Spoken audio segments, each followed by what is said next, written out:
Hey, what is up guys? MKBHD here, and a while back I made a Dear Apple video, basically begging Apple to update the aging Mac Pro. Then a little while after that, I included the Mac Pro in a top 5 most overpriced tech video. And I even did a 5-part video series called the Hackintosh Pro Project, which was basically to create an alternative to the machine that Apple just would not update, the Mac Pro. But here we are in 2013, and of course yesterday at WWDC, Apple finally did it. They finally completely overhauled and redid the Mac Pro. So it's a very mind-blowing machine. So without any further ado, this is a Mac Pro explained. Now, we were first shown the preview or sneak peek of this new Mac Pro at WWDC. It got a lot of oohs and ahs for the crowd because of these weird lines and these weird curves that they were showing on the screen. And we'll get to the design in a second, but obviously it's a redesigned machine completely from the bottom up. This takes almost nothing other than the idea of a workstation spec machine from the previous generation Mac Pro. So it is a Mac Pro,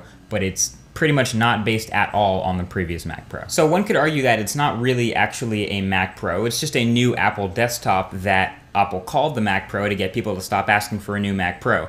But that's not true. This really is a Pro machine. It's a Mac Pro. It doesn't feel like a successor to the very long history of Mac Pros and Power Macs that have that same form factor, but I can tell you that this is definitely a Mac Pro. So the ridiculous specs of this workstation are the easiest way to tell that it is definitely a Mac Pro again, as we have the same workstation grade parts inside. And the most impressive part is that all the internals are 2 to 3 times faster than the previous generation highest end Mac Pro, which was not a slow machine at all. We're looking at dual Xeon CPUs. Of course, dual CPU support is classic for the Mac Pros, and also dual AMD FirePro workstation GPUs. So these are extremely high-end graphics cards, but again, workstation-grade graphics cards. This new Mac Pro also moves from regular SATA SSDs, which is what I'm using in the Hackintosh, to PCI-based storage, and PCI-based storage is very, very fast. If you've seen them already, you know that you can get 1.25 gigabytes per second transfer speeds. So I'm used to 600 or 700 megabytes per second tops with my SATA SSDs. 1.2 gigabytes per second for PCI-based SSDs. This is going to be really, really fast storage. And you also have extremely fast RAM in this new Mac Pro, coming in at 1866 megahertz instead of 1600 megahertz. And lastly, when you flip it around to the back, the new Mac Pro has a much improved I/O array, a whole bunch of new ports that are awesome that the old Mac Pro did not have. So you have 4 USB 3.0 ports, you also have 6 Thunderbolt 2.0 ports, and you also get HDMI and 2 gigabit Ethernet ports thrown in there. So I like that there's HDMI. That's valuable, and we'll talk about that in a second, but definitely a huge I/O improvement. Now, the whole point of a desktop computer is the ability to expand and upgrade it in the future. As parts get better, you can put in better parts into your desktop. Now, when we take a look at Apple's 2013 computer lineup, you'll see that there's pretty much no upgradability in that sense. And for years, the Mac Pro was the last Apple machine that you could upgrade the GPU, the hard drive, the RAM. You could upgrade the previous generation Mac Pro. And now this. The CPUs, the GPUs, the storage, basically all the memory, everything is basically guaranteed soldered to or glued to the circuit board. There is pretty much no expandability. So how do they expect this to be a Pro machine? Apple says Thunderbolt. And that is why there are 6 Thunderbolt 2.0 ports on the back of this new Mac Pro. That's why they have an entire page on the Mac Pro's website dedicated to trying to convince you how awesome Thunderbolt 2.0 is. And that's why they have that line on their site that says that this is the most expandable Mac yet.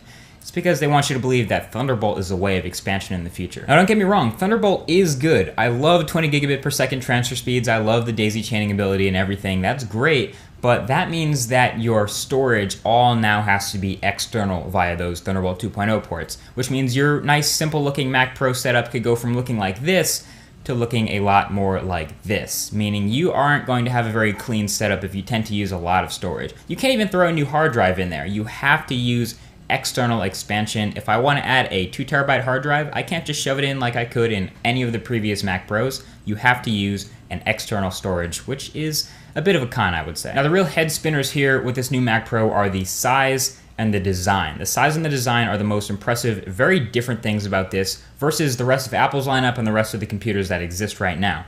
The size is mind-blowing. Okay, it's 9.9 inches tall by 6.6 inches wide. And that's really small, okay? The studio monitors I have right here are bigger than the new Mac Pro. In fact, if you want your mind blown, you want to know what matches the size of the new Mac Pro in terms of height and width? the Nexus 10. The Mac Pro is the size of the Nexus 10. Okay? If you have a 10-inch tablet, just hold it up and think about that. It's a Mac Pro.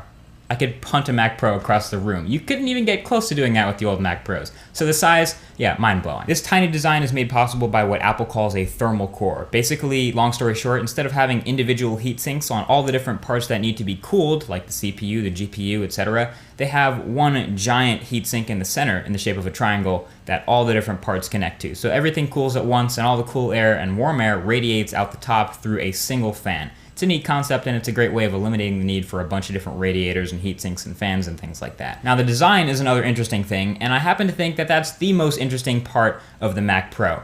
It may not be the prettiest machine in the world. We've seen some hands-on of it at WWDC. They had a single one, but it's a cylinder.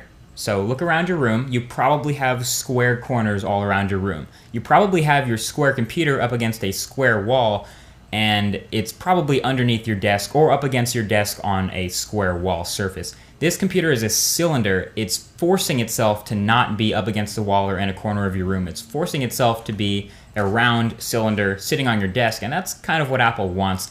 This is kind of a marketing move to get it on the desks of people who are using it and get it on the desks of all the workstations that happen to start employing them. But the handles that were on top of the old Mac Pro will now come in the form of that little scoop that goes into the top that makes it look like Darth Vader's trash can or something, or R2-D2 for that matter.